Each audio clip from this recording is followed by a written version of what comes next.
Councilwoman Kimberly James. Present. Councilman DeBooz Antoine. Good evening, everybody. How's everybody doing? Councilman Hector Gutierrez. Present. Councilwoman Latresa Aiken-Wells. Here. And Councilman Alan Mears. Here. Madam Mayor, you have a quorum. Excellent. Thank you. Deputy Fire Chief Clemens. You have the floor, ma'am.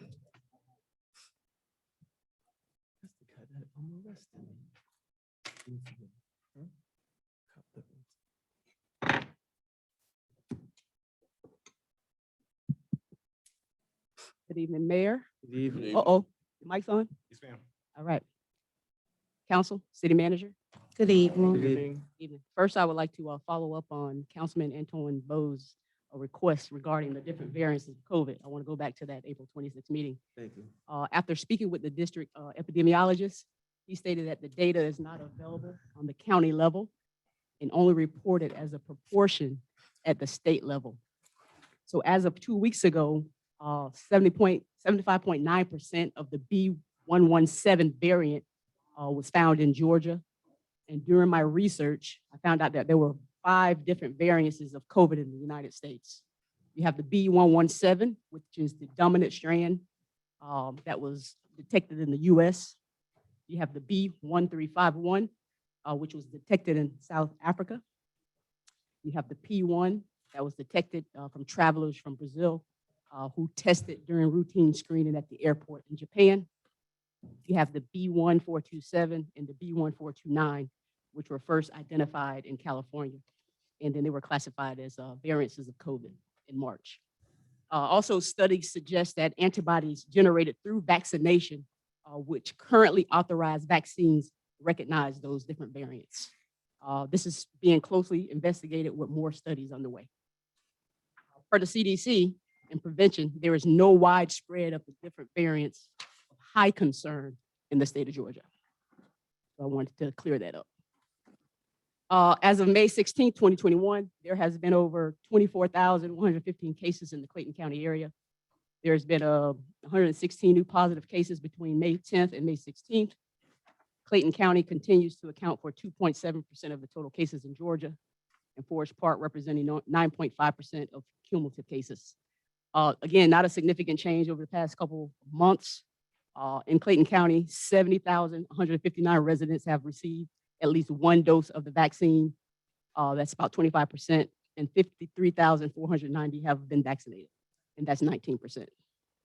The good news is that fully vaccinated folks can discontinue wearing their masks indoors or outdoors. According to the CDC, cases are falling. Some key points: the CDC announced new public health recommendations on masks on last Thursday, which everybody got the briefing. There are a handful of instances where people will still need to wear masks, even if they have had their final vaccine of their 2 doses 2 or 3 more weeks ago.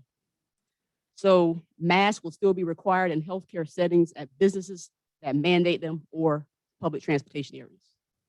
Again, fully vaccinated people no longer need to wear masks. They can or stay 6 feet away from others in most settings. Unvaccinated people should still continue to wear their masks. They remain at risk of mild or severe illness, death, and risk of spreading the disease to others. People with compromised immune systems should speak with their doctor before giving up their mask. Additionally, the CDC recognized that children 12 years or older can get the vaccine. Pfizer is the only vaccine that they are recommended to receive. So children 12 or older can receive the vaccination. Again, the vaccination strike team is still underway through Clayton County. Those are homebound persons, those that are medically disabled, Alzheimer's, physically disabled, those that are sheltered in place, domestic violence shelters for the homeless population. And I know the mayor requested flyers from Clayton County, and I got a copy of the flyers in English and in Spanish. Thank you. Yes, ma'am. Thank you. Again, vaccinations remain one of the best tools for stopping the spread of COVID, along with the measures such as wearing a mask, your social distancing, and your hand washing. There's one more piece of data that I wanted to disseminate. Free COVID-19 vaccine clinics are sponsored by the Clayton County Health District at the Terrace Stadium. That's 1055 Battle Creek Road, Jonesboro, Georgia, starting on Monday, May 24th, 2021 from 3 to 7. This is a drive-through clinic. Walk-ups are welcome. Appointments are preferred, but they do have a drive-through and walk-ups. And that you can make a reservation www.claytoncountypublichealth.org or call 678-479-2223. Any questions? Any questions or comments? Yes, I have a question. Do you have any information about testing without asking for insurance payments and nothing like that? I don't have any additional information about testing without insurance other than the site that's right here at Star Park.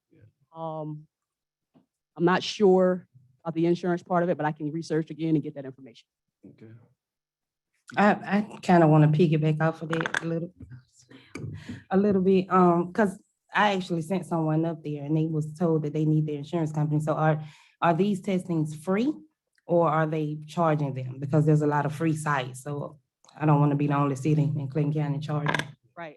Unfortunately, I'm not sure whether they're charging or anything. I know when I went over there to get tested, I did provide them my insurance information. So It's supposed to be of no charge. thank you. Mhm. Thank you. Any Chief. other questions or comments? Deputy Chief, can you tell us if they're serving the Pfizer or the Moderna Where? vaccine Which location? at the Battle Creek location just announced? Pfizer. Okay, Yes, sir. so that 12 and up can Yes, sir. go there. Yes, sir. All right. Any other questions or comments? I'll just make, Madam Mayor, Yes, I'll just make one comment. I know that when I contacted a facility to ask them why they were asking for insurance, they said that they were going to submit the insurance to see if it would be paid, but if it's not covered, they wouldn't cover it. So I'm not real leery about giving the insurance information, but it is a free service from the government. So just so you all know that. Any other questions or comments? Thank you. Thank you. All right, new business. Discussion to approve body worn camera policy. Background and summary. In order to move forward with purchasing body worn cameras, the the police department is asking for the governing body to approve the body worn camera policy. The purpose of this policy is to establish guidelines regarding the use of body worn cameras supplied by the Forest Park Police Department, in-car cameras, and the control of recorded media created by these devices. This policy shall apply to all officers who may utilize this equipment, mobilize applications or software related to the equipment, or who may utilize and/or access media recorded from these devices. Chief Clark. Madam Mayor and the governing body, I'm here. Answer any Yeah, yeah. I'm here to answer any questions. And if I may, provide a short demo of the body cameras. Yes, For a moment, and I was I'd like to provide a short demo. absolutely.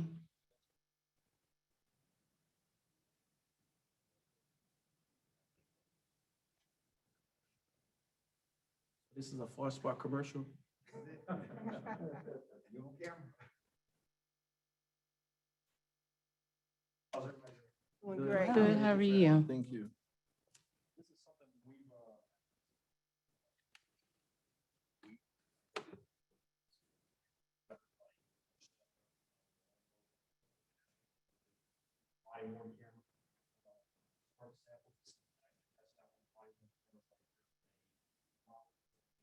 magnetic style pouch will actually go in the outer of the vest. We have different options as far as how it's mounted.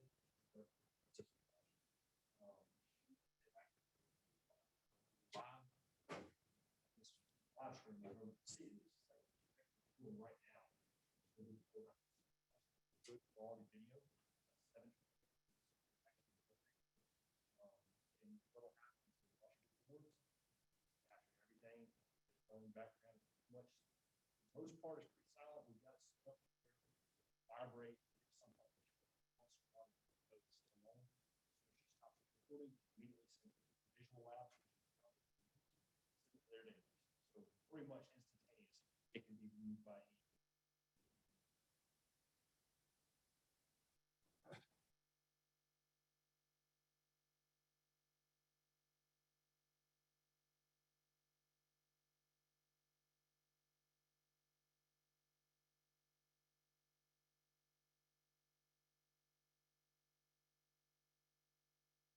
Sergeant Watkins, while you set it up, so do we have enough for each individual officer, or they rotate kind of off shifts and? Every officer will have their own stuff. Good thing about these cameras is they also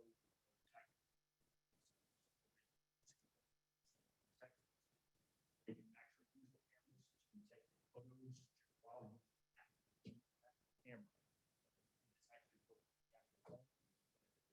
the lab's application. They can actually take photos and attach. Wow.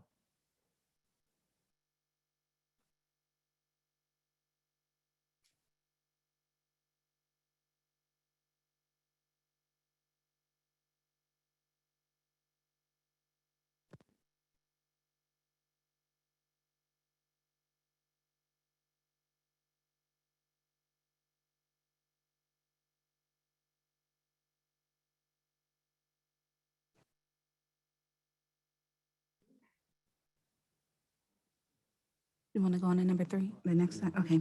While we're waiting for the, excuse me, the footage to be pulled up, I'm coming to you. I'll get it to you. We're going to go down to item 3, discussion to approve cleaning services contract for the police department. Background and summary. Currently, the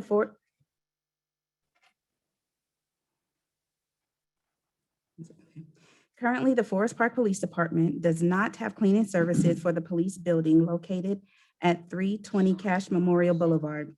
This is a necessity as the building has recently opened back up to the public and the building is utilized to its full capacity, especially on Wednesdays for court services. We obtained 3 bids from companies for the cleaning of the building, which will take place 3 times per week. We are looking forward to starting the service so that our building can be clean and in order for the citizens of our city and others who have to conduct business there and the personnel that work therein.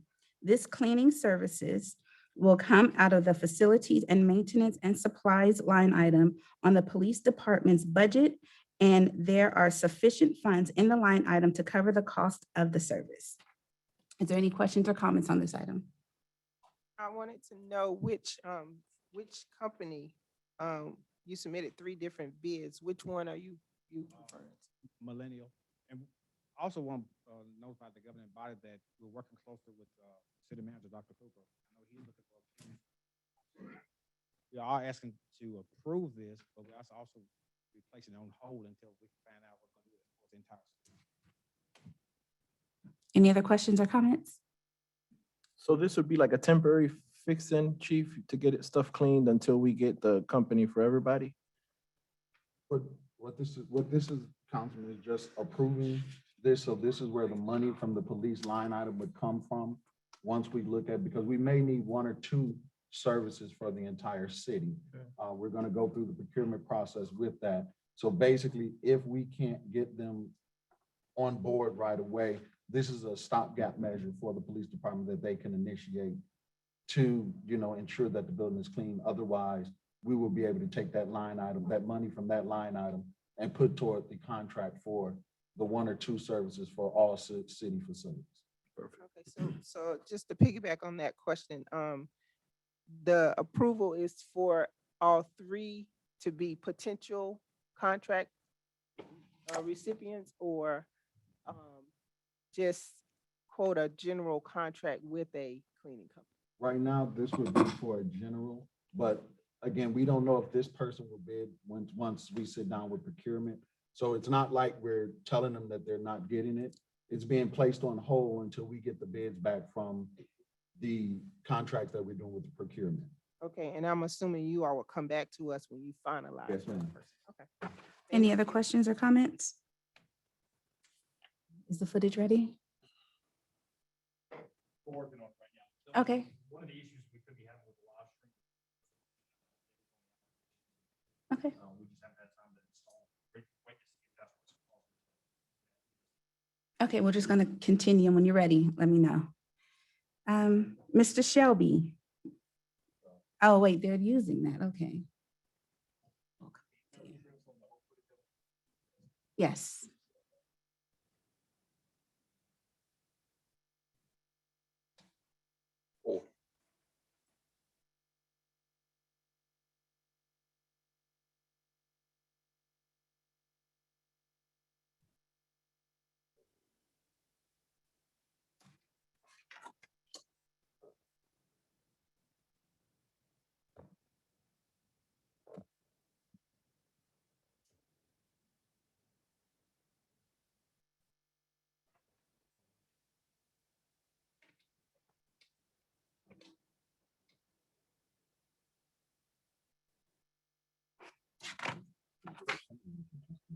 Wait, I think I'm gonna see if this works.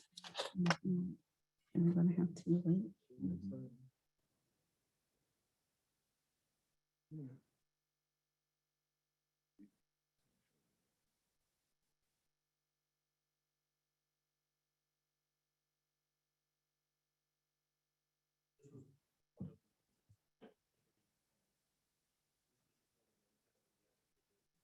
On the actual camera, when we first getting it set up.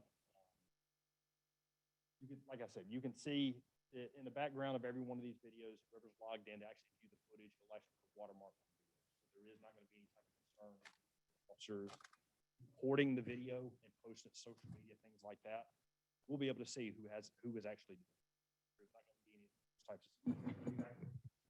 Made sure that we've got all these different things in place. Only supervisors have access to actually view the footage, view the live streams and Officers can everything. only view their footage. We'll continue to go through making sure that all the settings are right throughout. As far as the live stream, I'm not really sure what's going on with that, but like I said, they just pushed us an update today about 3:30. We just haven't had the opportunity to actually download it. Now, question, is the camera automatically turned on when there's action, or how does that work? So we've got it set up several different ways. We're gonna have dash cameras too, that actually have like kind of like a quick start button and the actual control card that's mounted on the center. So that if an officer wants to activate both the dash and the body camera, they can actually press the button. If the officer is out of their vehicle and maybe they go to a call, they don't hit the button. When they arrive on scene, they can actually go up, you can actually press the buttons on the side, or you can take the actual phone out of your pocket. Start the recording. Also, you can also stop the video the same way. And they don't have access to delete video, do they? Do not. We actually have to go through a process. Administrators have to actually go through a process just to be able to get those videos. Worst case scenario, somebody accidentally activates, rather we can actually go through, make sure.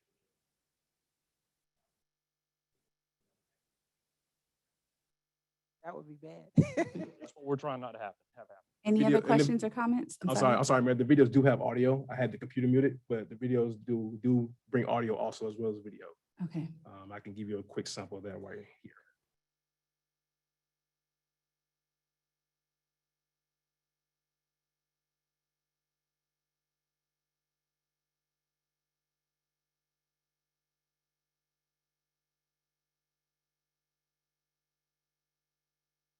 All right, thank you. Any other questions or comments? Yeah, just go ahead. Does it, so it knows itself to turn on when, and, something like an officer gets off the car, or they have to activate it manually? I have to activate it. Now, if we do actually have it set up too, to where if an officer is, let's say they're trying to stop a vehicle, turn their toggle switch to activate emergency lights on the second switch, there's three. The second switch it automatically turns on the dash camera, which in sequence turns on the body camera. And one last question, to troubleshoot this, like, I guess, are we having our officers trained? Like, if something like this were to happen again, it's pretty simple software that you can just. Yes, we've actually gone through and actually put on classes for, we got 2 classes. Half the department was trained on one day, other half on the other. This is one of those things, just kind of pick up very rarely. Now, as far as the cameras work, I mean, this constant recording, right now it's uploading the video that she was taking. It's just moving a little bit slower as far as the interaction. Open the live stream and to show you kind of what it'll allow us to do, but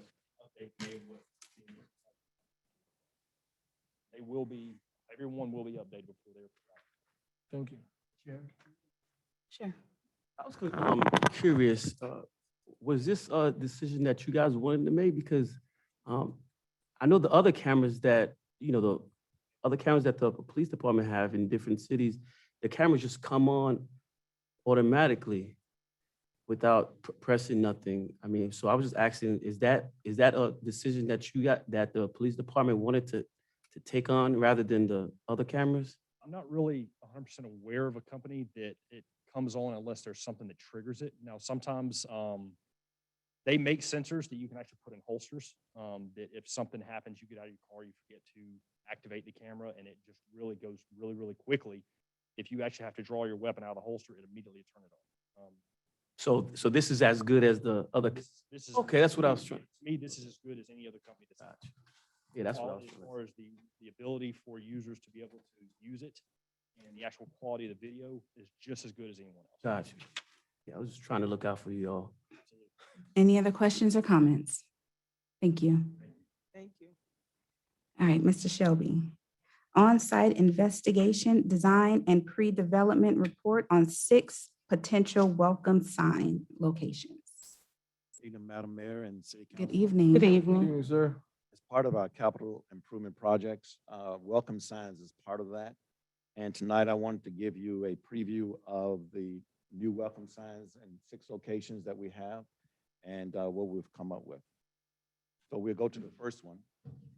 This existing sign is located on Jonesboro Road near the McDonald's intersection of Ruston Drive. And this is the way it looks right now. It's a very small sign. Unfortunately, because of the right-of-way, it can only be a certain size. Oh, okay. And so for this sign, we're going to change out the signage and we're going to paint the pole, and this is what it's going to look like. That's sign number 1. Let's go to sign number 2. This sign is located on Jonesboro Road near intersection of Metcalf Road, and it's just beyond the bridge. You know, We might need a little right of way because we want to do something a little different. So if we go to the next slide. This is the sign that we want to put at that entrance. It's our new logo. It looks fresh, it looks new. And this is the concept for sign number 2. Sign number 3 is an existing condition. Everybody know where this sign is. It's on Forest Parkway between Bartlett and Jones Court. And that is the existing sign, be replaced by this sign. Similar to the one we just saw on Jonesboro Road. Then sign number 4. This sign is located along Forest Parkway, and it's the main entrance. We call it the main entrance sign to the city. And we're going to replace that sign with a substantial sign. And the sign is going to look like something similar to this, but because it's a substantial sign, we're going to ask the architects to come back with something a little more bigger. Chris, could you go to this is the sign that we had for that location, but we're trying to see if we can get something taller and a little more substantial for that site, since it's to the entrance. Then sign number 5. This sign is across from. Oh, thank you. This sign is off the right of way of 285. As you come up off 285 onto Dixie Road. And we're proposing this type of sign for that location. Yeah. Nice. Now, some people say that you're reading from bottom up. For me, I think that's the correct way. But we have some people say you should read from bottom down. So we have asked them to change the wording to say Forest Park coming down instead of going up. But anyway, this is the type of sign that we're looking for the main entrance. And so hopefully we're gonna get a new redesign for that. And then finally, existing condition, this sign is on Old Dixie Highway near the intersection of Southfield and adjacent to a private residence. Unfortunately, this is a very, very narrow right of way. And so it's gonna be similar to the one that we have on Jonesboro Road near the McDonald's. The poles will get changed, a different color. We'll paint those and then we'll replace it with our new logo sign. So just want to give you an idea of what we're working on. Are there any questions regarding the signs? I got one. Sure. Thank you, for sure. Thank you. I I have 2 questions. Oh. Go ahead. Yes, ma'am. So I know, thank you for that, and it looks beautiful. Yeah. One of the things that I had, I think I asked about was the welcome. You know, I like the words welcome. And I think that was in sign 3 and 4.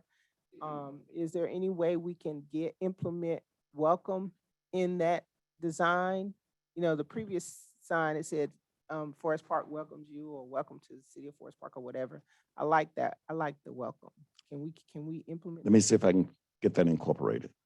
We'll work on that. I second that. You know, Southern hospitality, we're known for that. We're known for that Southern hospitality. I want people to feel really welcome.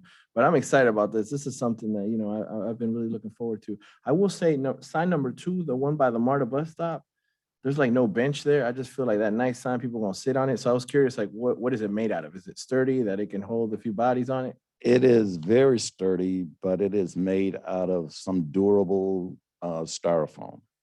Okay. But it's breakable, but it's very durable. Because that's like You the could MARTA hurt sign, yourself the trying MARTA to stops tear are it. like right there. The unfortunate thing about all these signs is that they're located in GDOT's right of way.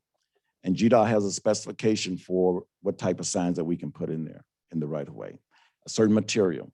And so all the signs that you see in the right of way now are in harmony with GDOT's guidelines. There are some sturdy polyurethane, styrofoam, something, because they have to be breakaway signs in case someone hits them. So. Would we also be able to implement maybe some like little lights? I see, you know, little lights like pointing to the sign, maybe with like a little solar thing that at night it can just light up where people can see it. let me work on that. Thank you. I think that's a great idea. No. Any was other my questions or question. comments? Yeah, is it possible to put indirect lighting on them on the ground? The signs are not illuminated inside, so they would have to be some kind of outside so you could see them at night. You know, there's new technology with lighting, and so everything is possible. Oh, yeah, they're But now cheaper that I than know the- you want them lit, we'll see if we can't get them lit. Get it How lit. about we get everything set up and then from there we could Yeah, add to that. What's the time frame for this, Director Sherman? If you have no objections to the signs as shown tonight, except for a few exceptions with putting welcome on there and perhaps a much substantial sign at, over by the farmer's market. I would say maybe 3 months to finish the design and then, you know, they have to fabricate the signs. I tell you what, let me come back with a timeline for you and just give you that. Thank you. Thank you. All right, thank you. Thank you. Discussion to approve the Human Resources Department budget and/or amendment and/or transfer of funds. Background and summary. In an effort to create a balanced budget, the following budget amendments are being proposed to replenish line items that have exceeded funding due to adding new programs such as Just Facts, Laserfish, and Civic Plus. These transfers will not have a negative impact on any of the involved line items. We are requesting a total of $5,500 to be transferred from account 100-25-1540-52-3302 to want ads to the following. General Department expense, line item 100-25-1540-53-1105 for $1,000. Personnel services, line item 1,025-1540-52-3917, $3,000. Office supplies, line item 100-25-1540-53-1102, $500. Employee assistance program, line item 100-25-1540-53-1201, $1,000. We are also requesting a total of $2,500 to be transferred from account number 100-25-1540-3701, schools, seminars, travel, to personnel services, line item number 100-25-1540-4927. Is Miss Diane here? Or, oh, there you go. Okay. Any questions or comments? All right, if there are none, thank you. Next item, discussion to approve the Department of Planning, Building, and Zoning budget amendments and/or transfer of funds. Background and summary. To address increased costs from vendors and create a balanced budget, the following budget amendments are being proposed. The transfers will not have a negative impact on the operation of the department or the current budget. Transfer from line item 100-55-7410-52-2202, computer equipment maintenance for $5,000. Transfer from line item 100-55-7410-52-2204, HVAC maintenance, $4,000. Transfer to line item 100-55-7410-53-3202, telephone for $1,500. Transfer to line item 100-55-7410-53-1102, office supplies for $1,350. Transfer to line item 100-55-7410-53-1103, copier expense for $1,000. Transfer to line item 100-55-7410-53-1106, facility maintenance and repairs for $1,550. And transfer to line item 100-55-7410-53-1714, fleet equipment maintenance for $600. Is there any questions or comments or discussion on this item? Next item, discussion on a professional services contract with Malden and Jenkins. Background and summary. The city manager is asking for approval to execute the contract with Malden and Jenkins for professional services. These services would be assisting the city and its staff with the implementation of specific recommendations found, in the operational audit. Execution of this contract is dependent upon the city manager identifying adequate funding within the current year's budget. Any questions or comments or discussion on this item? Yes, Madam Mayor. Yes, ma'am. I just need a little clarity on this. I know that, especially with the operations and performance audits that was just done, Yes, ma'am. it seems pretty specific on what the recommendations were. So I'm trying to find a justification for the cost. Is it that we don't have the manpower and the staff to implement what their recommendations are? And what's the length of time that we're talking about having? I think it's called a PMO. The project management office, yes. The length of time is approximately about 3 months. And basically, we would be utilizing Mauldin and Jenkins' expertise to get things set up based on their recommendations, based on the things found in the audit for certain areas, namely finance, and in some of the other areas, to basically get things set up to where our staff could be trained, set up, and take it over. At this point, we don't have the required expertise on staff to actually implement a lot of the recommendations that Malden and Jenkins are requesting us to do. Okay, so it's mostly in the area of finance, not necessarily in the other departments? Because I know they had recommendations in all They departments. have recommendations in all departments. This is basically within the finance area, and we would be looking at within the HR area. Any other questions or comments? Oh, man. Excited about this. The next item, discussion to enter into a public affairs and communications contract with Spiked Communications. This background and summary. The city manager is asking for approval to execute the contract with Spiked Communication for the establishment of a public information office. These services would be assisting the city with its public affairs and community engagement functions. Execution of this contract is dependent upon the city manager identifying adequate funding within the current year's budget and at a cost of $6,000 per month, but not to exceed $50,000. Is there any questions or comments or discussion on this item? Yes, Madam Mayor. Yes, ma'am. Okay, so, and forgive me, I'm the question person. Not that I'm against it, I just need to Oh, find out. ma'am. So when we speak of a public information office, are we talking about creating a separate office that's gonna deal directly with that? Yes, ma'am. This is what I'll be requesting for a public information officer for the city, basically to handle all public information requests, media requests, everything that comes through for the city. Asking about this professional services contract because I know this company, I was informed that this company had done business with us before, but I did not want them to be the public information arm of the city, but I wanted them to help us set that up to where once we go out and find our own public information office, again, kind of sort of just like the contract before, that they could come in and just take that over and basically run with it. So there, we're talking about enhancing the city's media, social media presence through Twitter, Instagram, Facebook, all of those options that as much information as we can get out. So that's what that office would really be responsible for doing.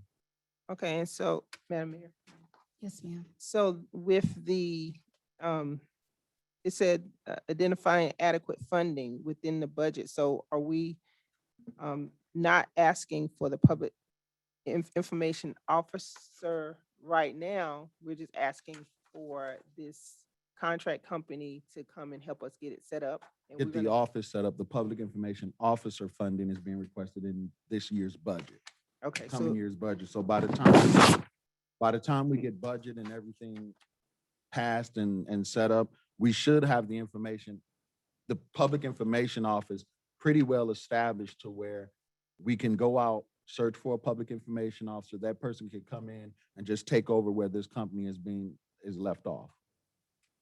all right, thank you. All right. If there are no other questions or comments, We will be entering to an executive session tonight. But before we ask for an adjournment, the regular agenda is as follows. We will begin at 7. We will have the invocation from Minister Cook from Rock Church of Atlanta, followed by the Pledge of Allegiance. After roll call, we will have a presentation to the Forest Park High School boys varsity basketball team. And then another presentation by Chief Clark on our Advanced 4-Year CALIA Award. Then we'll have public comments, adoption of the agenda, approval of the minutes from April 19th. And then we will have approval of body worn camera policy. Is there any discussion on this? The next item would be approval of cleaning services contract for the police department. Any further discussion? Approval of human resource department budget amendment and/or transfer of funds. Any further discussion? Council approval of budget transfers for the planning, building, and zoning department. Any further discussion? Council approval to enter a contract with Malden and Jenkins for professional services. Any other discussions? And then council approval to enter into a contract with Spike Communications for the establishment of a public information office in the amount of $6,000 monthly. Any other discussions? All right, do you want to try to do executive session now? Point of order, Madam Mayor. Oh, yes, ma'am, state your point. Do we not have a city manager's report for this work session? Did I skip that too? Oh. Is that on there? What? Did we skip it? Yes. All right, well, there goes our extra time. I'll be quick. I found the other part that you skipped, but I didn't. I'm sorry.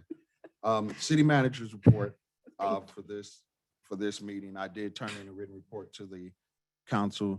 And basically what we have community information reminders. We have a public notice on our website discussing the city of Forest Park contacted the Clayton County tax assessor regarding the homestead exemption. The assessor's office updated its IT system and exemptions file for Forest Park and some other cities did not get updated. The county had already sent out estimated bills to residents and they informed us that they would not be sending out newly estimated bills. However, the matter has been corrected. And what we're asking homeowners who receive these estimated bills disagree with them, they could contact the city of Forest Park to verify their exemption at 404-366-4720, extensions 313 or 343, and also to go to Clayton County and file an appeal with them for that bill. However, I can assure you that those items have been forwarded over and they've been updated within their system. So when you get the new bills, the bills that have to be paid, not the estimated bills, they will be and they should be correct. Reminder, MARTA restored all suspended routes on Saturday, April 24th with some changes. To the affected route that serves Forest Park Route 192, Old Dixie, Terra Boulevard. Service to Martell Homes has been transferred to Route 79. Instead, the route will operate via Norman Berry Drive and RN Martin Street. And for more information, you can visit itsmarta.com service restoration on the website if you need more information on that. We also have assistance. Georgia renters who have fallen behind on rental payments due to COVID-19 pandemic may qualify for assistance. The Georgia Department of Community Health. Community Health and Affairs can provide up to 15 months of rental assistance and utility assistance paid directly to the landlords or your service providers on behalf of tenants. So for this information, you can visit georgiarentalassistance.ga.gov and apply, and they have more information as to what they would need to verify and how you would apply with that.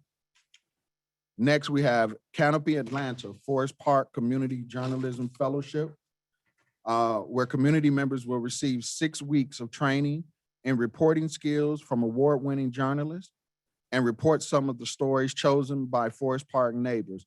The deadline to apply is coming up. It's May 21st, 11:59, May 21st. So you can, for more information or to apply, you can contact hello@canopyatlanta oneword.org. And we also have that information on the website that you can go on and find as well on the city's website. You have free COVID-19 vaccines for ages 12 and up, and that's going to happen this Friday, May 21st and Saturday, May 22nd from 10 a.m. to 2 p.m. at the Gateway Restoration Church at 4981 Phillips Drive in Forest Park. They're administering the Pfizer vaccine, so it does require 2 doses. They would prefer that you register at claytonvax.coreresponse.org, but walk-ins are also available. So that is for ages 12 and up because Pfizer is the only vaccine that the CDC has approved for ages 12 and older. And just to give a little bit more information on that, we are working with CORE and Healthy Living to expand vaccines in Forest Park. We don't have exactly the locations at this point, but those will be coming forthcoming. So we're trying to actually expand it to the other side of the city to make sure that we're trying to cover the entire city with vaccines. We have the health department right down the street. So we are working on doing that. Vote for Forest Park High School's own, and help me with her name. Sanaya Fagan? Fagan. Okay. So it's Sanaya Fagan for Motley Associates Athlete of the Year. And to vote, you can visit the WSB.com Sports High School. And that is that voting is still open. I did check it today, so it's still open. So please go on and vote for our own Forest Park High School. Oh, wait. And I And believe just you can to- vote unlimited times, correct? Yes. Oh, and to add on to that, Sanaya just made the USA 18 day before yesterday. So congratulations to Sanaya and her family on that as well. I don't have to mention that. That was my next bullet. I'm sorry. I'm excited. It's okay. So moving on to city operations, April 30th to May 1st, we did have a very successful budget retreat and where our staff did present budgets to the city council. We received some great feedback, some great direction. We are taking that direction to present a balanced budget for this year to the city council. So thank you, council, for all the suggestions and all the support on the budget. As part of the upgrades we are doing to Star Park, our recreation and leisure director is looking to add a skate park. So that is something that I would like to bring to council at a later date to discuss the liabilities and different things of that nature. But I do know skate parks are great attractions, but it doesn't come without some liability, and that would be something that we will be bringing forth to the council to discuss. Next, we have Governor Kemp extended the emergency executive order from May 1st, 12 a.m. until May 31st at 11:59 p.m. However, there were several provisions removed. So the entire executive order did not expire. There were just several provisions removed. We did celebrate Senior Day, which actually was awesome. This past Saturday, May 15th, with Forest Park High School. They had a parade. I'm hoping that a number of you seen them parade throughout the city, our graduating seniors. And it was an awesome time. And I just like to thank Councilwoman James for inviting me. That was my first time, of course, it's my first time here, but it was an awesome time. Lastly, I have something new that I would like to start every city manager's report. I would like to start highlighting the great and fabulous employees of the city of Forest Park and basically calling them out by name to the residents, to our council, to our directors, to everyone to let them know what great employees we have. I would like to start this one off with just Public Works. I have 2 employees, Ms. Tanya Thomas, who goes beyond in Public Works and lend a hand to every department. I've been working with Ms. Thomas on the Public Works budget with the director, and that's been an awesome experience. And I would like to add all the street crews and their supervisor, Mr. Vincent Hicks. The last storm, our street crews were out there and they were actually, doing some fabulous things. And I know they're short and we are working on getting them help, but they were out there and they cleared up these streets for us. They moved debris out of the way. They did a phenomenal job in helping us come back to some sense of normalcy after the last storm. So I definitely wanted to give a big shout out and a big kudos to the street crews and their supervisor, Vincent Hicks.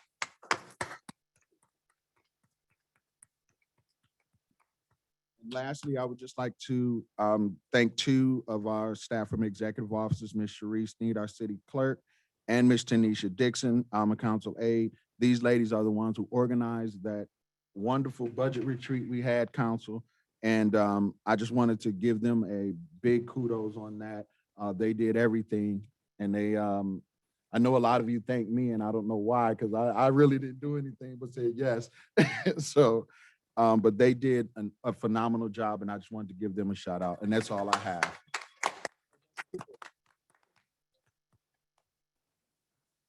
Update about the apartment. Yes, at this time, we do have a update with the Wary House. We haven't, we're requesting information that's going back and forth with the lawyers. We don't have an exact update to where we can go into detail on it at this point, but we haven't forgot about it. We are working on it. And hopefully within the next few weeks, we will be having a meeting with all the residents of the location to let them know more detail on everything. But right now, it's actually in the hand, and close your ears, Mike, it's actually in the hand of the lawyers, and it's going back and forth right now. Thank you. All right. With that said, is there a motion to adjourn the work session? So moved. That was Councilwoman James. Is there a second? Second. That that was Councilman Gutierrez. All in favor?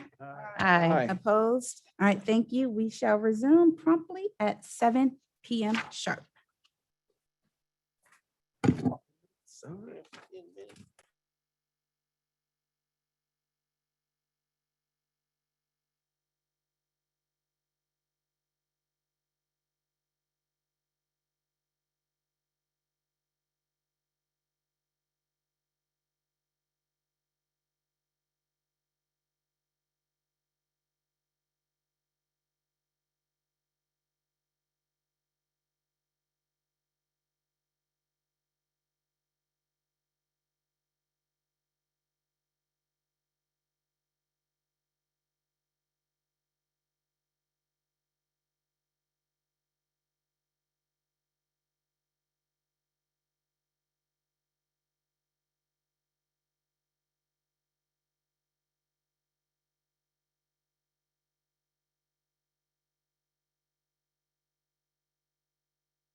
called meeting for mayor and council for May 17th is called to order.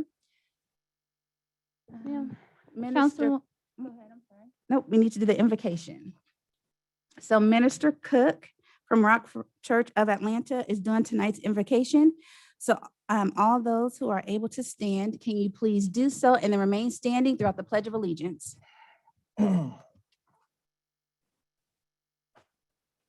Amen. Well, let us pray. Father God, we just come to thank you, Lord, for this opportunity, God, to gather. First, we would thank you for this day, God, and allow us to make it here, Father God, to assemble as city council and city members, Father God. And I just thank you, Lord, for what you have on the agenda for tonight, Father God. I just come, God, now just asking for your wisdom, Father God, that we may be able to work together to move forward, Father God, to help advance and better this city, Father God. Even now, God, I come against any kind of division, Father God, any kind of strife, any kind of unforgiveness with that may be in any hearts, Father God. We know that a house divided can't stand, Father God, and a city divided won't stand either, Father God. So I just pray right now, Father God, that you help us, Father God, by your spirit, Father God, to release forgiveness for one another, Father God, to release any negative energy, Father God, any tension, Father God. We ask that it be cut from this meeting now, Father God, that we may move forward, God, and that your city will be glorified, Father. So we just lift this time to you. We welcome your wisdom. We welcome your instructions, Father God. And we thank you for your love. It's in Jesus' name. Amen. Amen. I pledge allegiance to the flag of the United States of America and to the republic which stands one nation under God, indivisible, with liberty and justice for all. Ms. Steed, roll call. Councilwoman Kimberly James, Present. Councilman DeBose Antoine, Good evening, everybody. How's everybody doing? Councilman Hector Gutierrez, Present. Councilwoman Latrice Aiken Wells, Here. Councilman Alan Mears. Here.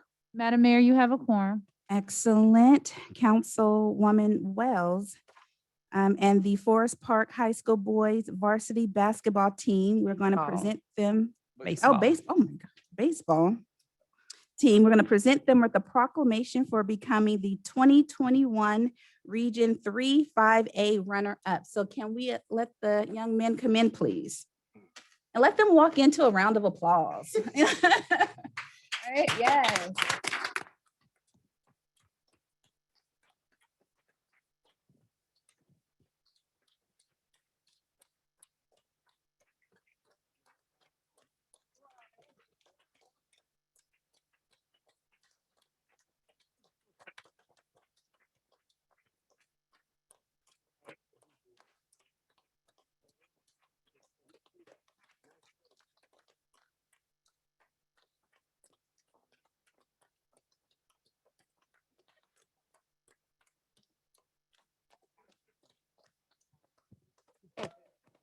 All right. I wonder again, I didn't take your point, but man. First of all, I would like to say thank you so much to the coaches, the parents, and everyone at Forest Park High School.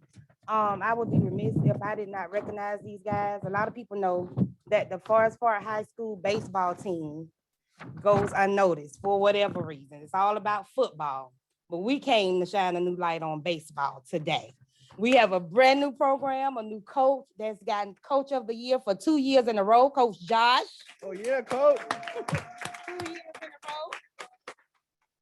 Coach Josh has brought something totally different to the Forest Park baseball program. For the first time in a long, long time, we had scouts from Major League Baseball, LSU, Notre Dame, Georgia, at our Forest Park baseball game. So that says a lot about these kids, these coaches, and these parents in our Forest Park program. So the proclamation reads, whereas the city of Forest Park congratulates the Forest Park High School boys varsity baseball team for becoming the 2021 Region 3 5A runner-up. Whereas the Forest Park Boys High School baseball team, the Panthers, through hard work and perseverance through 19 hard-fought games, became the Region 3 5A runner-up. The Panthers take great pride in respecting their opponents and playing the game of baseball with class and dignity. And whereas the demanding athletic competition requires high level of skills, determination, teamwork, scholastic achievement, and focus on selfless commitment to others. And whereas these 15 outstanding high school players, Larry Pimpins, Vernon Belt, Kenneth Williams, LeVar Tinsley, Morlando Johnson, Jaquez Akins, Cesar Rodriguez, Jakari Hardaway, Elijah Johnson, Matthew Nettles, Michael Story, Bradley Murphy, Monteria Zachary, Terrence Free, and Montreal Christian have presented themselves, their family, their school, and their community proudly. And whereas the team coached by head coach Josh Fromberger with the assistance of Quentin Avery, Dennis Colbert, and Lance Lewis with the help of manager Sasha Ellis and photographer DeMontavious Alexander. Now therefore, Latricia Akins Wells, by virtue of authority vested in me as Ward 4 Councilwoman, and on behalf of the remaining members of the governing body, do hereby recognize Forest Park High School boys baseball team for its extraordinary achievement of becoming the Region 3 5A runner-up. We salute you, your hard work, and wish you continued success. Congratulations. Lord. Yeah.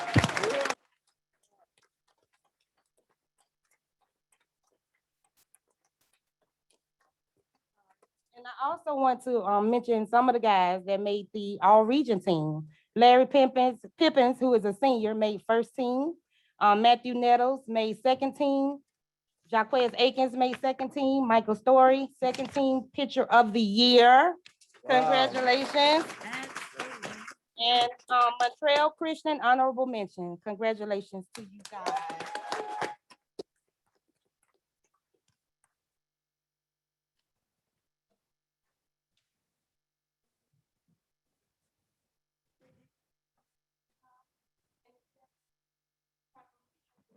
One person and every teammate has a proclamation as well. So this is for all of you. Thank you guys so much for your hard work. It's for you, Coach Lance, Coach Avery, and Coach Dennis is not here. Okay, and to all of the boys. I'm gonna give the microphone to the coaches to see if they have something to say. I'm sure you do. Yes, before we take it, I'd like to thank everybody from the city of Forest Park. I'm a product of Forest Park myself, being here my whole life, playing baseball in the city of Forest Park, playing basketball, playing for the Vikings, you know, ever since I was 4 years old. So it was always a dream to come back and coach my alma mater. But yeah, we faced a lot of adversity coming into the high school season. First being a COVID year. So communication was down. Normally we have guys in the building, but they were at home, so we had to accommodate that. So I accommodated that with practice at 5:30 because I know parents, it's tough to get kids up there at 3:30. So that's one of the things that we had to work on. And as a community and parents, I have the greatest parents in the world. So we could just give a round of applause to my parents. They make me look good, and I say the coach of the year goes to the parents because without them, you know, I talk to my dads on the coach. I mean, as the parents, I talk to the dads, I talk to the moms to deal with certain issues. So I try to bring it together as a community that way. But you know, just coming to the season, you know, we faced a lot of maintenance issues around our school, mainly around the baseball field, and you know. Being a kid from Forest Park, we don't complain. We just go out there and play. But it would be nice if, you know, we have a little support in that. But, you know, we're region runner-up, as you can see, is just perseverance, as show you where we're resilient. We're a resilient bunch, and we continue to push through all the adversity that we go through. Like I say, we have limited support from the school itself, but I still show the kids that it's not about, you know, what we're doing. It's about the legacy that we're gonna provide for the people that's coming through Forest Park. So as you see, we have a mixture of 9th graders all the way up to 12th graders, and it's a varsity team. Most of the time you don't really see 9th graders. So if that's showing that we have a process and a program that we're trying to build, and we just need the community's help. This year, the community stepped in. First year as a state playoff team, we had the whole fire department at the game. That was loud. And I love it. It'll be a great showing. We see that game 1, and we just have that home field crowd advantage because we went 7-1, at our field. And if you come to Forest Park, it really doesn't add par to high school fields, but we make it work. And we make our mess look great. So I did want to say that. And like I say, this team, without this team and this coaching staff, we're nothing as a community, and it's all about the kids with me. As long as they're having fun, that's the goal with me. I know one thing before I go, we had, it's just a testimony to this team. We had a horrible game. We lost a game in our region. Everybody know we shouldn't have lost.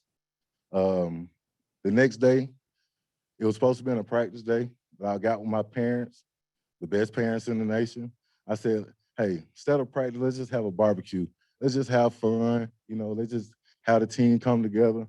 And that's what we did. The boys went and played softball and got real competitive, and we just broke bread and we just ate. And I feel like that was more important. I think that's why our team turned around. And looking at them now, they're a tight-knit group. We have 13 of the 15 returning, or of the 16 returning. So we just look out for us in the future. It's a bright future for this program. And I thank you all and for the continued that you all gonna help us with. So thank you. And I'm just gonna put this out there because we're still collecting money to get our boys field like it needs to be. The school needs to support, the community needs to support. And so if you want to donate to the Forest Park field maintenance, you can cash out Coach Josh. He has a fund set up for them at Pitching Guru. Is that it? Pitching Guru. So the money sign, PITCHINGGURU. Thank you guys so much. So much.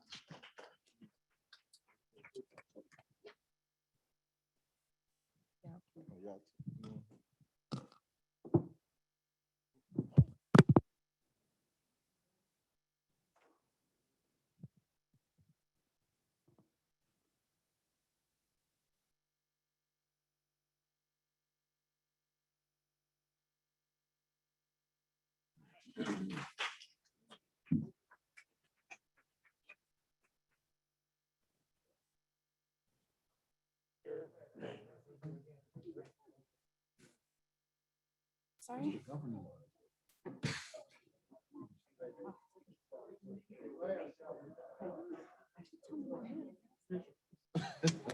You are fired.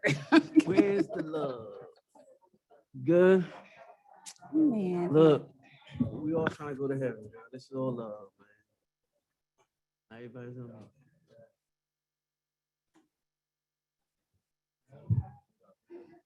Good job. And if you guys would like to join them, they're going over to 696 Main Street to have dinner with friends and family. If you all want to join afterwards. Thank you so much. Item 2 is a presentation. Let's see, Chief Clark, Police Chief, would like to present the Kalia Advanced 4-Year Award. So, Chief Clark, I think the mic fell on the floor if no one picked it up. It is, okay.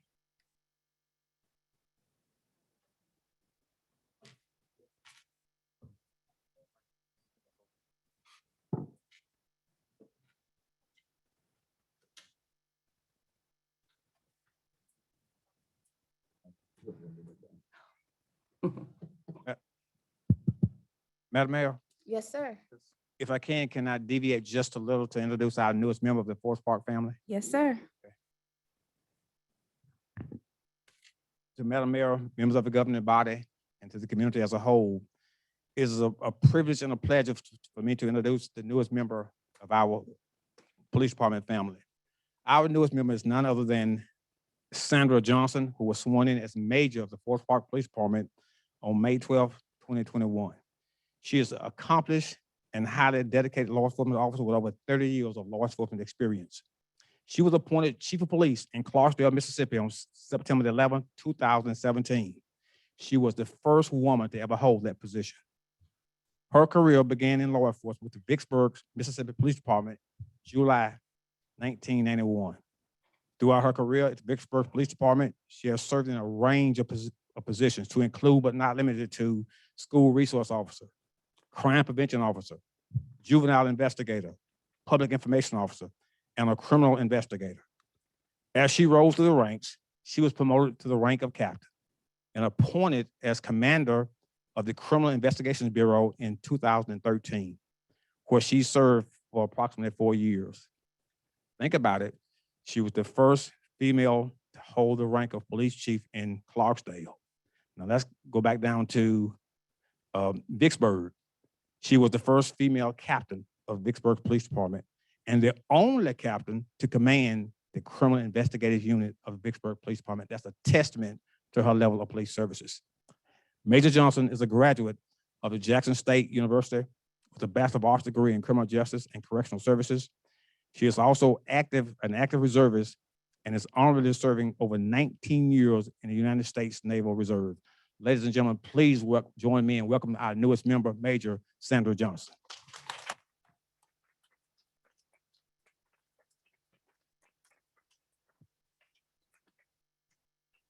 Good afternoon, Madam Mayor and council, men and women, Good afternoon. and the public. Thank you so very much for allowing me this opportunity to come into your city and provide the services that I have to provide for you all. I would also like to thank Chief Clark for trusting me enough to even bring me on as a team member. And I look so very forward to working to all of you on the board, as well as all of the citizens of this community. Thank you. Thank you.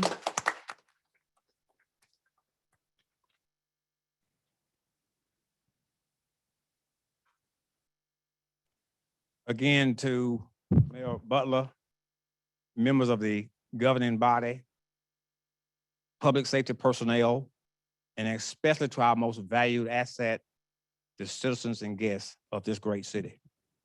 On behalf of the men and women of the Forest Park Police Department, today I am honored. I am honored to be a part of this historic moment to bestow upon this governing body our Khalil Award, the fourth four-year advanced award. This is a historic moment in our city. This is the first award we've achieved of this caliber. You know, it's human nature that we want to send our children to accredited universities. When we seek medical attention, we want to go to a certified physician. It's only befitting, and it's only with common sense that we should want our police department to be an accredited police department. As I stand before you today, I testify that we are second to none in the nation. You know, obtaining this accreditation is not an easy task. Yet, we are thankful to all, our citizens, our guests, our governing body. We're so thankful and we're so blessed. You know, even though we achieved this award, we didn't do it on our own. We did it with your support. And there's certain people that I have to recognize. And as we were saying in the Baptist church, if I missed anybody, and you too, I have to say a special shout out to Mayor Angeline Butler, Councilwoman Kimberly James, Councilwoman Latrice Atkins Wells, Human Resources Director Shalonda Brown, Pastor Dr. Wesley Green, Sarah Dixon, and last but certainly not least, Miss Catherine Capps, who worked vigorously in order that we achieve this award.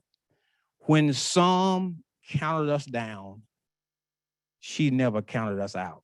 She never gave up. Some had set us up to fail.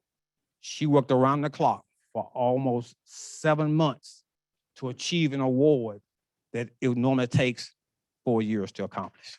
That's a testament to her. Ms. Capps.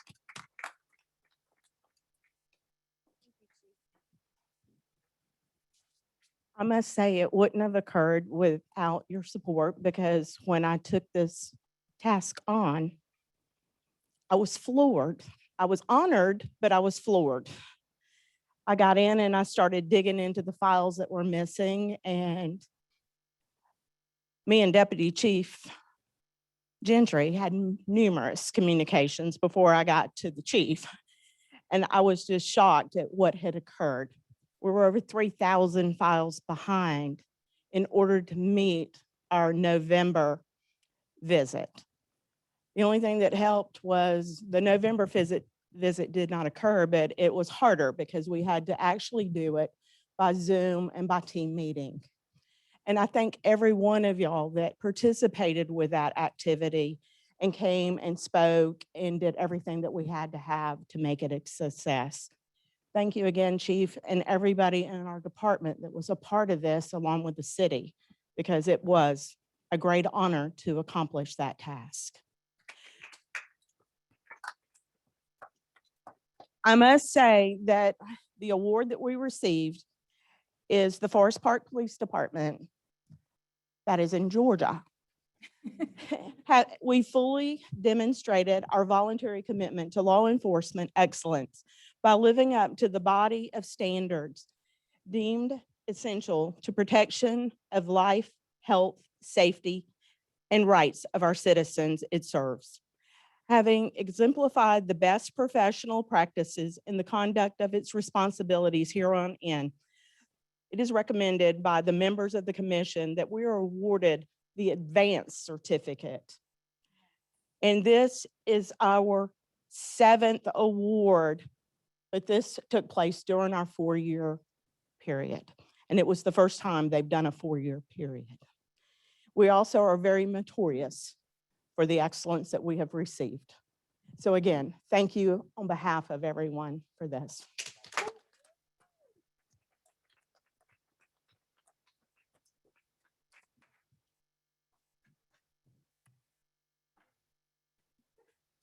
You want this one too, Chief?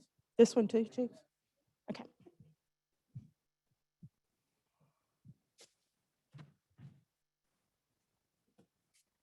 Come on, guys. If I gotta come, y'all gotta come.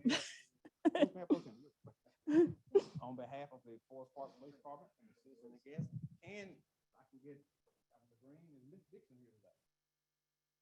Get y'all in the photo also. Present y'all this award.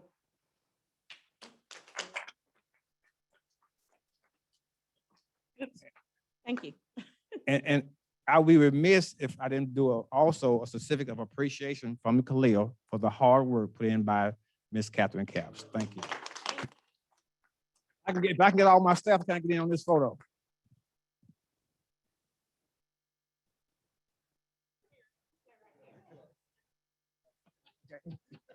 Can I squeeze in? Oh, it's all right. You don't need that in the front. Oh, no.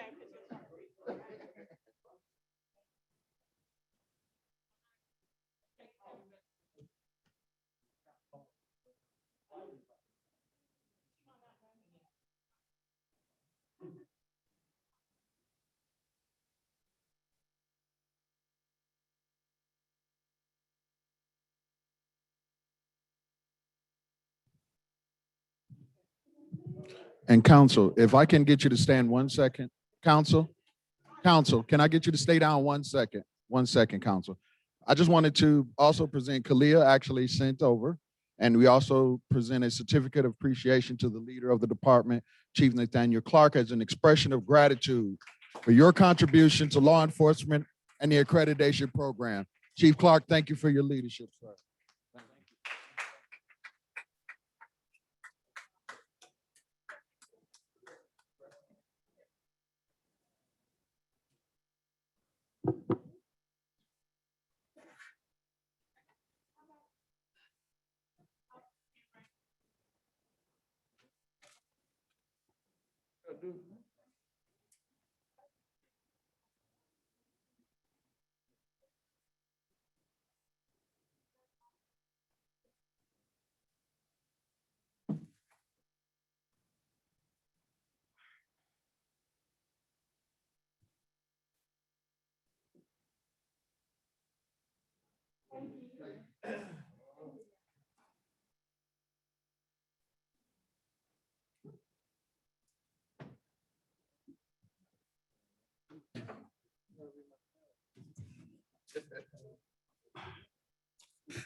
All right, public comments.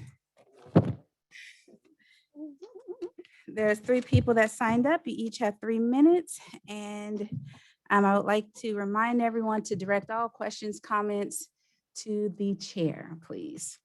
And we will begin with Ms. LaMonda. Oh, timer. Greetings, everyone. Is that? I'm I'm sorry, here. one moment, please. Want to get the timer going.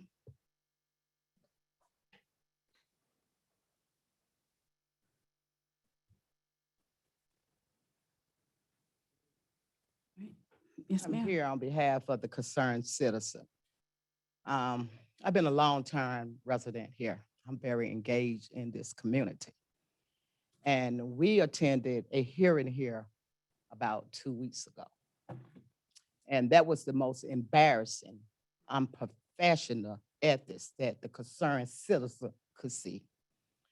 We don't see where there could be justice to the accuser or the person who you're trying to prove themselves. It was just not by ethics or anything. I feel that the governing body needs to review the ethics board. We don't feel that the people who come before you can get a fair justice service. And to say that is, you should feel the same way. You should not want to govern the meeting, then come governor ethics board. That's not giving fairness to the community. That's being disrespectful, taking money unnecessary because you have already made your mind up.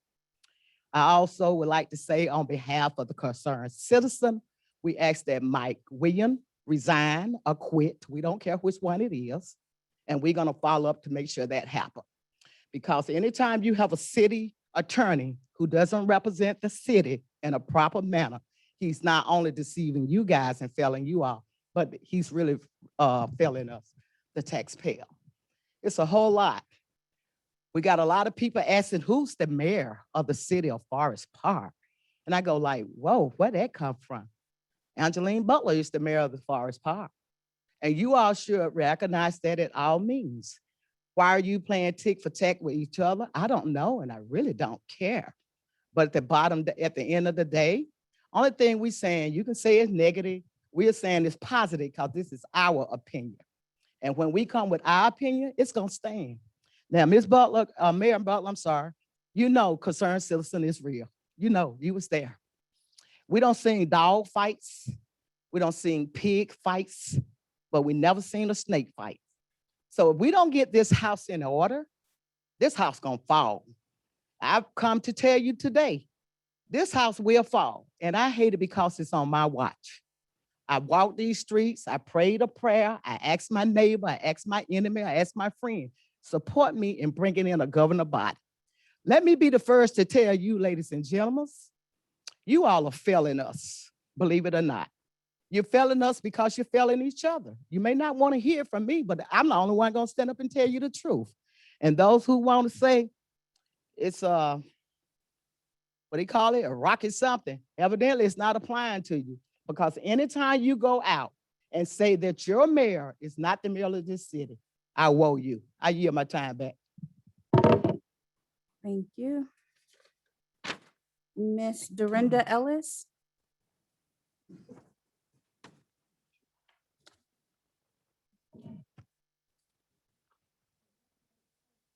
Yes, ma'am.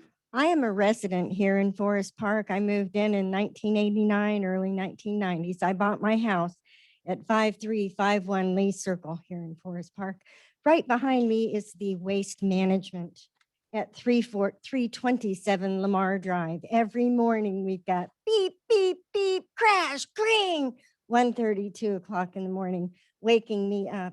I have spent personally 2 times up to $12,000 rebuilding my sewer line because bellies have formed in my backyard from the rats that are coming from the waste management.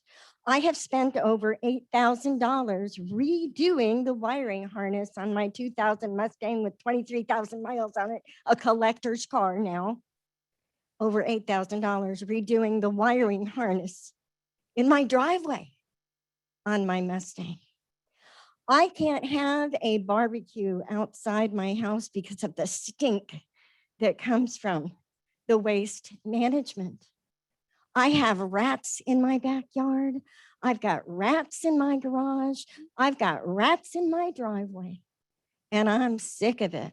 I want to know who in Forest Park okayed these people to move in. My neighbor, Chris DeLuca, has been at this meeting and has been at the sheriff's office and has talked to the mayor. And I personally have talked to Latresa in regards to this. My neighbor got a phone call offering to buy his house. That was the solution, because something like $20 million is what the city of Forest Park would have to pay to get rid of waste management. Secondhand information. I got that from him in a phone call.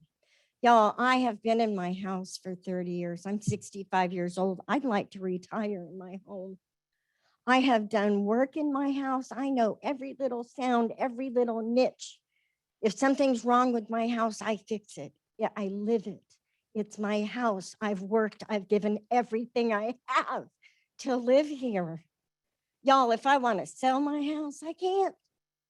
I can't. I have rats in my backyard. Can someone help me, please? Can someone help me fix this? 30 years I've invested in this house.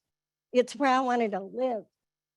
I can't even leave my windows open in the summertime for fresh air because there isn't any. I smell trash. I give up my time now. Somebody please help me. My information is on that form I filled out to speak to y'all today.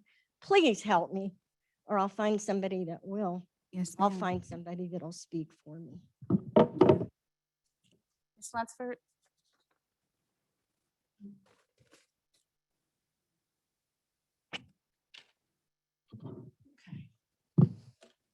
Mayor, Yes, ma'am. Mr. Cooper, and council.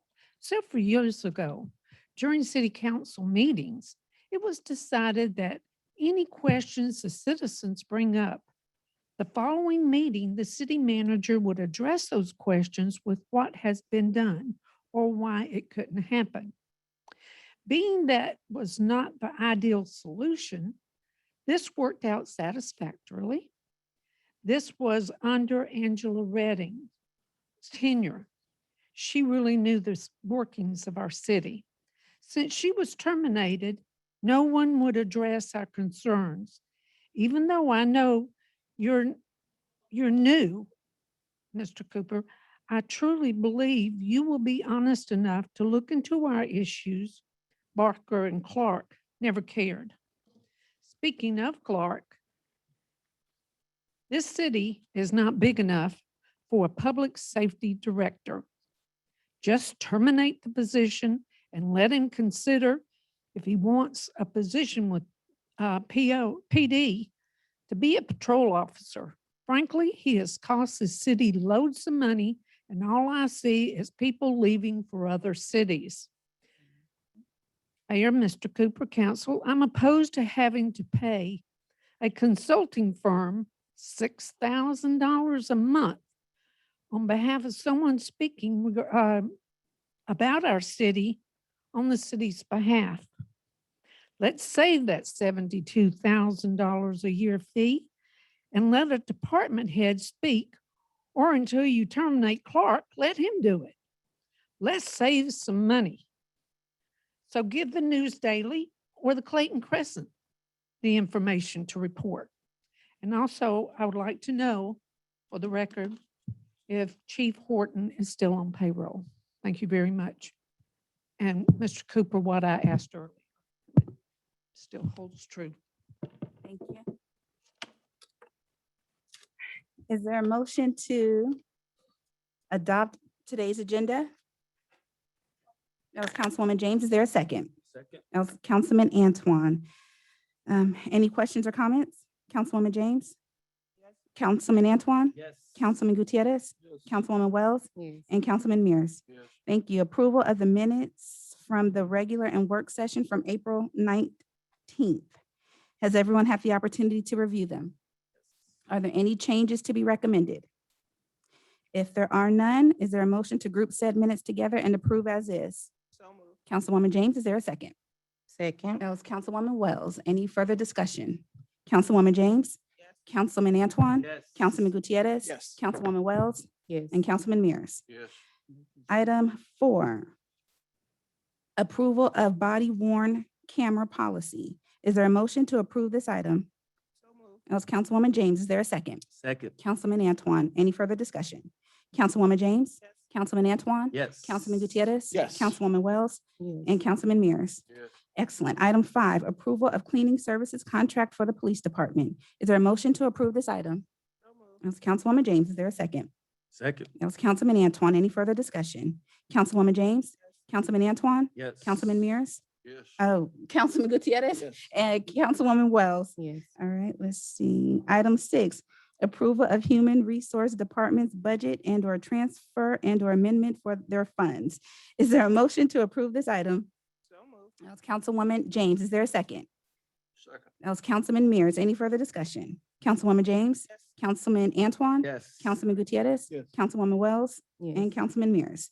Excellent. Item 7, council approval of budget transfers for the Planning, Building, and Zoning Department. Is there a motion to approve this item? Councilwoman James, is there a second? Second. That was Councilman Antoine. Any further discussion? Councilwoman James? Councilman Antoine? Yes. Councilman Gutierrez? Yes. Councilwoman Wells? Yes. And Councilman Mears. Yes. Excellent. Item 8, council approval to enter a contract with Malden and Jenkins for professional services. Is there a motion to approve this item? That was Councilwoman James. Is there a second? Second. That was Councilman Antoine. Any further discussion? Councilwoman James? Councilman Antoine? Yes. Councilman Gutierrez? Councilwoman Wells? Yes. And Councilman Mears. Yes. Excellent. Item 9, council approval to enter into a contract with Spiked Communications for the establishment of a public information office in the amount of $6,000 a month. Is there a motion to approve this item? That was Councilwoman James. Is there a second? Second. That's Councilman Antoine. Any further discussion? Yes, Madam Mayor. Yes, ma'am. What's the length of time, estimated time for this, Dr. Cooper? Well, right now, the length of time we're looking at is between 4 to 6 months. That's why we said not to exceed amount. So even if we get to that point and we're still not there, I have to come back to the council with a justification to continue. Yes, sir. Councilwoman James? Yes. Councilman Antoine? Yes. Councilman Gutierrez? Yes. Councilwoman Wells? Yes. And Councilman Mears. Yes. All right, closing comments by the governing body. Councilwoman James, you have the floor. Thank you, Madam Mayor. First of all, I want to say again, thank you all for coming out to be a part of our council meeting. We appreciate you and we appreciate you being here. I want to say congratulations to our class of 2021. I'll give special thanks to Ms. Dixon for her help in organizing the caravan parade and the senior day activity. I want to thank all the departments that took part, especially our police department, our fire department. I also want to thank our public works and recreation and leisure departments. I want to thank the community partners, Clayton County Police Department, Sheriff's Office, and thank the business owners who made donations and contributions. Also want to say that we had a very successful cleanup of the cemetery on Conley Road, which is classified in the books as colored cemetery. I want to do a special thanks to our Public Works Department for getting the grass cut over there. Didn't know that was happening, but thank you for that. Also want to thank some of the elected officials that showed up. State Representative Sandra Scott, State Representative Kim Schofield, Judge Shalonda Jones Parker. And I also want to say to State Representative Kim Schofield, this was her first time using a rake. I told her I had to mention that. First time using a rake. I said, where you from? She's from up north. But anyway, that's beside the point. That's beside the point. And also, I ran into a snake, so I need a hold next time I go. Although Judge said she got a gun in the car. I said, no, I don't want no gun, Judge. But anyway, can we scratch that from the record? Okay, sorry. Anyway, the next neighborhood meeting that I will host will take place on this Thursday, May the 20th. So I do invite you all to come and be a part of that. It's going to be virtual. It's at 5 p.m. And we invite our subject matter experts, as I call them, which is our department heads and leaders in the city, to talk about some of the great things that are happening in Forest Park. And finally, I would just express that a lot of times things are one-sided and you get a tunnel vision as to what you believe the truth is and what your perception. And I would just say that we have to be mindful of everything. We have to be mindful of our employees and how our employees feel. We have to be mindful of everything. So some decisions that we make, everybody is not going to agree with. Everyone is not going to agree with everything everyone does. There's always going to be some kind of disagreement with someone. We're all individuals. We're all unique. And so with that, I don't think we should tear each other down. I don't think we should ask people to resign. I don't think we should try to force people out. Ms. Lawanda, please. Thank you. Thank you. I think it's our personal opinions of what we have, and we are allowed to have that. I'm allowed to have my personal opinion as well, but I know there's certain platforms that I wouldn't express different things. I don't want to assassinate anyone's character. I don't want to assassinate anyone's ability to do their job. I know we had a great leader in our fire department, but there were some flaws that was found by the investigator, and that's known. And so, I can't jump to one side because of the great job that if I do a great job as a city council, but I have some issues that are plaguing people, then I need to be called out on that. And so we can't just say, oh, this person was doing a great job. So, we got to look over some of the things that transpire. We cannot do that. And I refuse to do that. And I will not do that. And I will not back down on any decisions that I have made. And again, as I stated once before, whether I'm in the majority or the minority, it doesn't matter. I can move forward and I can continue to work, but I won't tear down someone because they don't agree with me. That is something that we cannot do. We're not going to always agree.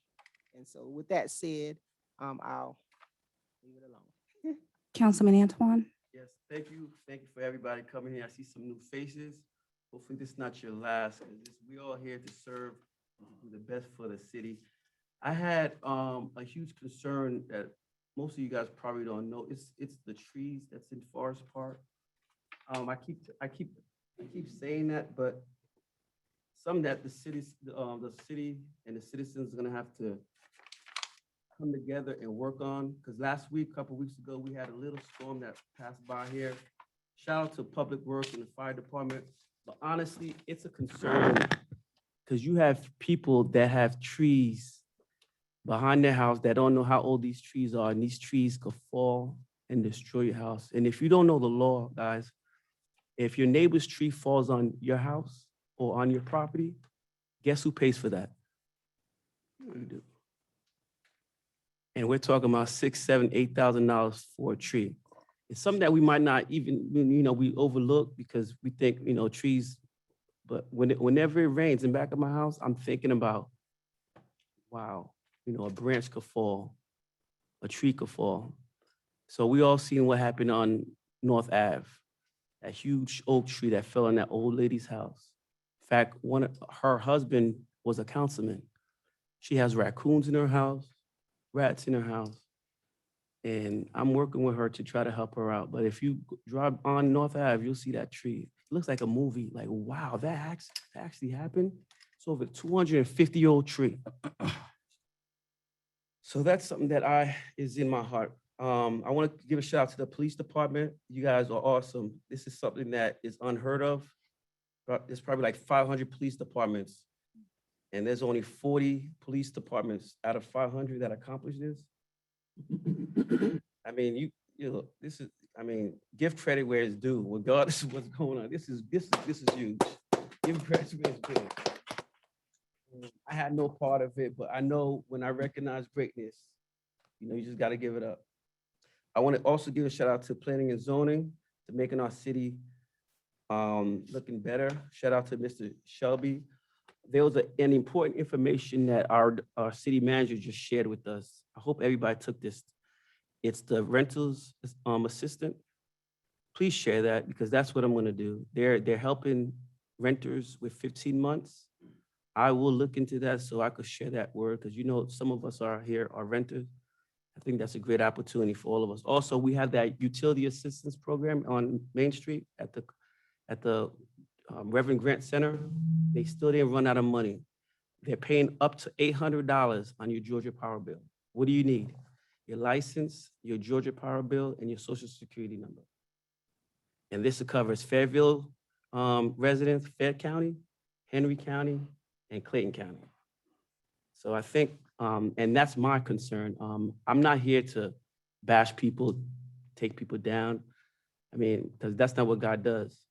You know, and if you ever want to, you know, ask God what needs to be done, you know, that's what you do, because God's not going to come up here and make people look bad.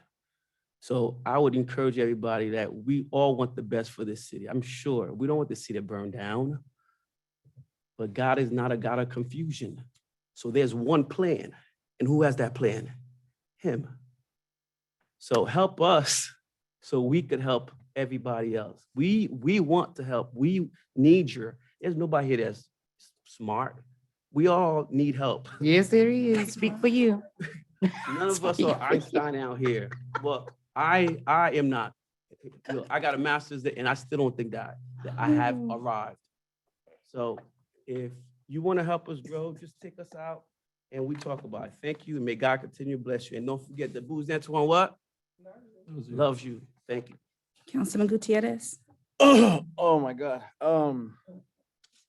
I'm sorry. I just really have a hard time just right now after hearing your testimony, ma'am, because I drove by there. I went to the police department and I could see that on the road. Half of the road is black.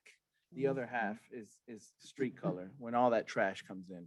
And that smell was horrible. And these flies look like bats. And I could just see this dry stuff on the cars and on the houses. And what you said about the barbecue, and you know, and I'm sorry, because I was like, that changed when I saw that. That was like, this is my priority number one right now. Even though it wasn't in my ward, this is our city, these are people that have to live there in that place. Yes, ma'am. I believe you. Ma'am. Yeah. So, you know, it hasn't fallen on deaf ears. Thank you for coming up. That's where it starts, with the people, with your comments, with y'all coming and letting us know, you know, what the priorities are. So, you know, we're going to do something. I'm going to do something. I know people up here are motivated to do something and change that. So our people come first. And that was a mistake that should have never been done, but it's here. So we have to acknowledge it. So thank you for that. Thank you for all the public comments, honestly, because it just feels nice to have people back in here and not, you know, look at the camera, just people far away. First off, I just want to congratulate our boys. That was amazing, them coming up here. I went to that game and it's just beautiful to see the community. That's where it starts. Community supporting them. They're the future. So we just got to, you know, support them as much as we can. Support all our sports here in Forest Park. The Kalia recognition, shout out to the police department and the chief, and just bringing that major in today. All this new leadership, all these good things that are happening here. You know, there's some problems as well. Nothing's perfect, but like even us up here, it's no family's perfect. Nothing's gonna always go the same way. If we had that, then we should just have one party. We need to have that balance. So I appreciate everybody's opinions up here, even though sometimes we don't share them. Let's get vaccinated, people. As soon as I heard that, I'm so excited to get this mask off because I've already got vaccinated. Just do it for your family. Do it for you. You can only bring harm to your family if you don't get vaccinated. So make sure you do that. We have all these resources. Be grateful for what we have. Other countries don't even have access to any of these vaccines. So let's make sure we do that. I just want to shout out one of our employees, Ms. Cherie Steed. I just want to thank you for everything you've done for our city. Yeah, thank you. I wish you the best. I wish you the best. You deserve the best. Many times here, putting our family on the side to just work here for our city. So you know, that's something that, you know, that didn't go unnoticed. So thank you, and I wish you the best, Ms. Steed. We had a Mother's Day Food Truck Friday event. Thank you for all the people that donated stuff for our raffles. We have another one coming up June 4th, and we're gonna gear it towards our dads. Because, I'm not as essential as my wife at home, but I do some stuff. So I want to definitely recognize our fathers for our food truck event on June 4th, and we'll have giveaways for you as well. We just got to be more creative because, I think it'll be easier because, not saying anything, but I think us men are a little simpler. So it'll be easier to shop for you guys. So make sure you come out. And if anybody wants to give anything, any departments want to give any free shirts or any gear, let me know. We can make it happen. The following day, I'm going to have a cleanup in my ward. I've been just driving around and choosing streets. Last month, the first month I did it, it was just me, my wife, and my daughter, and one guy that came out, Mr. Jason.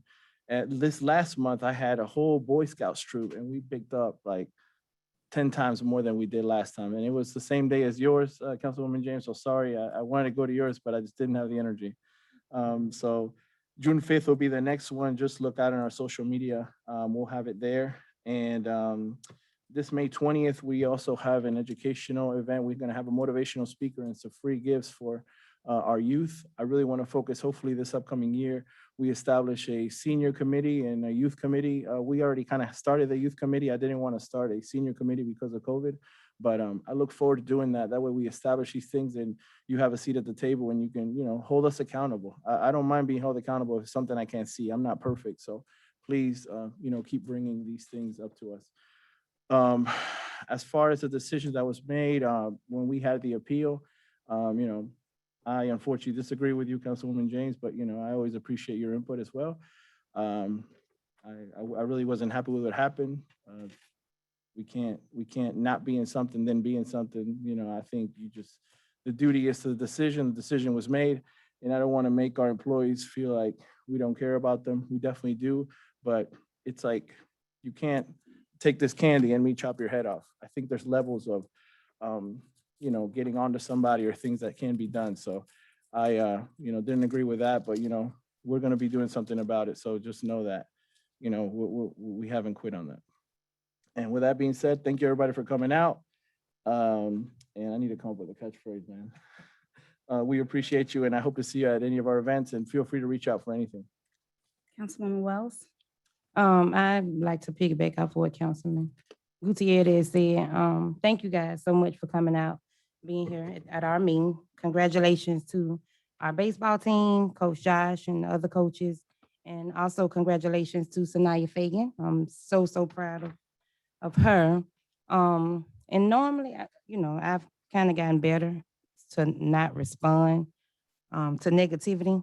But what I will say is some of us actually care. Some of us actually get out here and work for the people.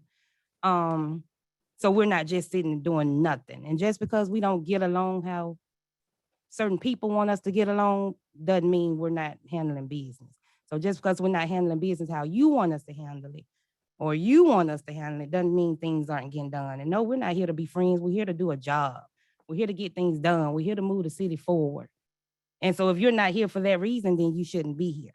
So I'm not going to agree with, the city's falling down and out, because whoever put waste management in Ward 4, in the middle of Ward 4, that's when they should have been speaking on the city going downhill. So I feel like, even though we don't get along at all times, it's okay. The people elected us because we are all different. We all represent something different, and so instead of coming up here bashing at every meeting, help. If you see there's something wrong, help. Because we talk about division, and then the people getting up here talking about it are the ones that's causing it. So I will say that. And to Ms. Ellis, I apologize to you. Yes, we have spoken on several occasions, and everybody in Forest Park know that I am totally against waste management being in the middle of a community. I've talked about it. I'm the reason we were even the city attorney was communicating with waste management, and everybody had something to say about the amount of money that the city would have to pay. Well, I don't care. I don't care, honestly, because it's about the residents of Forest Park. But again, I'm just one person. So if they don't feel like something should be done, I can sit up here and talk to them blue in the face and nothing's gonna happen. And maybe it's because they don't have to live by it and deal with it. But I care, I hear you. Don't think it's falling on deaf ears, but I cannot do anything by myself. And so again, I will ask, Mike, whoever, Mayor, Dr. Cooper, whoever can help us get them out of our community, please. Because you heard it, I'm up here in tears because it's ridiculous that our citizens have to deal with that. And we sitting up here talking about the city falling down because people ain't getting along, you know, or somebody resigning because they don't agree with certain things when there's bigger issues. And then I will speak on the fire department. First of all, I want to thank you guys so much for being involved in the community, for supporting Forest Park baseball team. That is unheard of. Like that has never happened. So to see the scouts, to see our fire department out there supporting these guys, thank you guys. So I thought you guys were a group of scouts coming out. I did not know it was the fire. I'm like, oh, that's the Forest Park Fire Department. So thank you guys so much. That's what our young men and women need to see, that they have support of everybody. So thank you guys so much. And I will too speak on how the hearing took place. I wasn't here. I was at the House field. I came at the last minute, but I don't feel like there was a proper investigation being done. I don't feel like our chief of police should have had anything to do with it from the get-go. And handpicking who the investigator was going to be, I don't feel like a victim should be the victim and a judge. That was unethical to me, and something definitely needs to be done about that. I spoke to the city attorney, where there's a clause or something in our charter that states where the mayor can veto ordinances and resolutions, but it says nothing about an appeal hearing. That's it. When you have 3 affirmative votes, that's it. You can't come in and then, you know, recuse yourself and then unrecuse yourself. Because that's just like being in the courtroom and somebody committed murder. Somebody killed your family member and you recuse yourself. And then when they don't get life, you come back and say, oh no, I don't like that. I want to unrecuse myself. It doesn't work like that. And I'm not an attorney and I know better. So something needs to be done about the whole process, about how everything was done, because it was not right. And Chief Orton is not my friend. I've known this guy for 7 months, just like the rest of us. But if it was one of you, if it was Chief Clark, if it was a police officer, whoever, the process should have been fair, and it was not fair. And if you have a heart and you know, you can look at what happened. You can listen to what happened. Read the minutes. You can listen to it. And it was not done properly. It wasn't. And so, yeah, we do need to revisit that. We do need to file some complaints because it was unethical and it shouldn't have happened. So again, we have great things going on in Forest Park. Everything is not all bad, although some people want to make it seem like it is. It's not. And I do feel like at the end of the day, most of us have the city's best interests at heart. And I know I'm definitely one of them. So I'm not gonna sit up here and let somebody just, dog us out because we don't get along how they want us to get along. And then they don't even get along with us. So thank you all so much and have a blessed night. Councilman Mears. Well, on a lighter note, I want to thank the police department and the fire department. I think that they're God sent for the work and all the hard things that they do. I want Clark and the police department, for a lot of people might know it, might not. We had a big bust at Kroger, had a big theft ring over there, and with their service and with our diligent police, we broke that up. The fire department, like Ms. Wells said, coming out there supporting the city, they're doing a wonderful job. We got a bunch of new recruits coming in, and I think the main thing you got to have a city our size is support, and you got to have safety and support. And I think that we've got that well done. And I want to thank them in the public work for that tree work that Mr. Cooper was talking about. There was 15 plus trees across the power lines and streets, and they done an exceptional job getting that out of the way so that emergency services could get to them and they could get out and go to work, get food, whatever. And I'm just proud of our public service. And going back last week to Mother's Day, I would appreciate the people that send me the Mother's Day cards would put their return address on it so I could thank them. You know what I'm saying? So, y'all have a nice evening. Yes, ma'am. Sure. I forgot to mention the sling. Is it sling? Oh, ATL Sling Nation. Okay, that ATL Sling. Thank them for participating in the caravan. Thank them for, there you go. Thank them for participating in the caravan. And I would be remiss not to mention the alumni game that took place at the stadium, Kiwanis Stadium. The new football coach that we have, Coach Rex, wants to bring the football team into the community. And so he petitioned the county to have their spring football game at Kiwanis Stadium. Of course, there was a little pushback from the county. They wanted to have it at Terra Stadium, and he wanted to have it here at Kiwanis Stadium. So we did have a lot of alumni people that graduated from Forest Park High School that came and participated. And guess what? Our team won. They have not had a winning season, but they won. They beat Mount Zion 30-0. So we're looking forward to hopefully a great season. Hopefully we'll turn that losing streak into a winning streak. So. Excellent. Thank you. I want to thank everyone for being present with us this evening.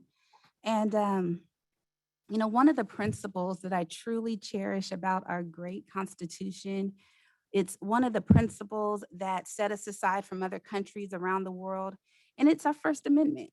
There's freedom of speech, and then there's also freedom of the press. And our individual freedom of expression is a fundamental human right that, while it's bestowed upon all of us, is not sans any consequences. And so what is said and what's done, what is typed, text, or printed, or what is taken or what's even gifted, shall be noted and leveraged, all for the best interest of the city.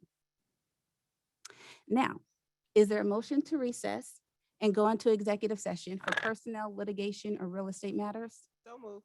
Councilwoman James, is there a second? Councilman, who's that, Gutierrez? No. Antoine, all in favor? Aye. Opposed? Thank you.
It is 8:50. Please note. Is there a motion to adjourn the executive session and reconvene into our regular meeting? So move. Councilwoman James, is there a second? Second. Councilwoman Wells, all in favor? Aye. Opposed? All right, thank you. And there are, I believe, 3 items. Yes, ma'am. Yes. Based on the discussion in executive session, a motion would be in order to authorize the purchase of 460, 470, 480, and 490 Springdale Drive for a combined purchase price of $22,000. Is there a motion to approve that item?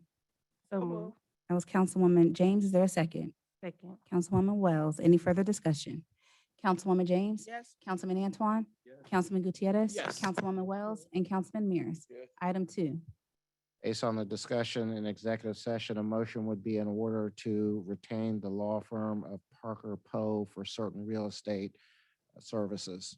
Is there a motion to approve that item? So move. Councilwoman James, is there a second? Second. It's Councilman Mears. Any further discussion? Councilwoman James? Yes. Mike, Sorry, you said to retain them for what? for certain real estate purposes. That's the second item we discussed. Yeah. Okay. Councilwoman James? Yes. Councilman Antoine? Yes. Councilman Gutierrez? Yes. Councilwoman Wells and Councilman Mears. Yes. Item 3. It's the Yeah, I motion to, what is it, go into contract with the firm Bondurant, Mixon and Elmore to dispute the mayor's veto on the appeal of Chief Horton. Is there a motion to approve that item? So move. That was Councilwoman Wells. Is there a second? Second. That was Councilman Gutierrez. Any further discussion? Councilwoman James? No. Councilman Antoine? Yes. Councilman Gutierrez? Yes. Councilwoman Wells? Yes. And Councilman Mears. No. Thank you. Was that it? All right, I sure hope you guys bring it. Is there a motion to adjourn? So move. Thank you. Is there a second? Second.